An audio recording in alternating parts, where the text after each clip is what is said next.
സ്വർഗ്ഗത്തിലേക്ക് പോകുന്ന ആളുകൾ തന്നെയാണ് വിജയിക്കുന്നത്, അല്ലാത്തവർ പരാജയത്തിലേക്കാണ്.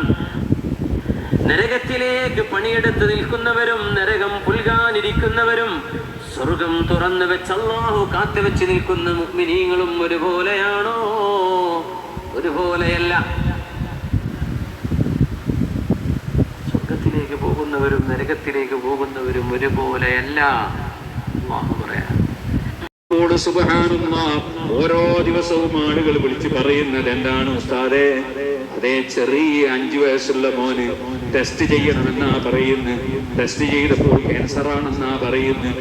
13 വയസ്സുള്ള കുഞ്ഞിന് ക്യാൻസറാണ്, 14 വയസ്സുള്ള പെൺകുട്ടിക്ക് ക്യാൻസറാണ്.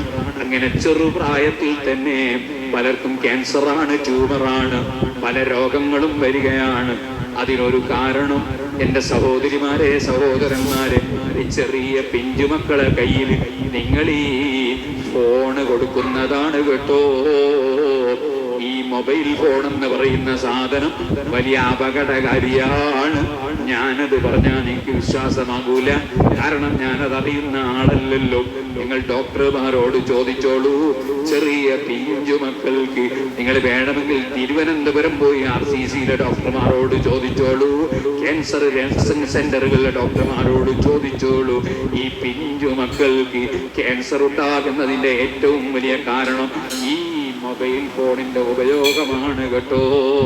ഉസ്താദേ എന്താ ചെയ്യാ? കരഞ്ഞിട്ട് നിവൃത്തിയില്ല, ഫോണ് കൊടുത്താലേ രക്ഷയുള്ളൂ എന്നാ ചില ഉമ്മമാരെ മറുപടി. ഞാൻ ചോദിക്കട്ടെ, കരഞ്ഞാൽ ഇവിടെ എന്താ സംഭവിക്കുക? കരഞ്ഞാൽ ആ കുട്ടിയുടെ അതാ സൗണ്ട് ഒന്ന് തെളിയുമെന്നല്ലാതെ ഒന്നും ഇവിടെ വരാനില്ല. പക്ഷേ എട്ടും പൊട്ടും തിരിയാത്ത ആ കുട്ടിയുടെ കയ്യിൽ ഇപ്പോൾ സുബ്ഹാനല്ലാഹ്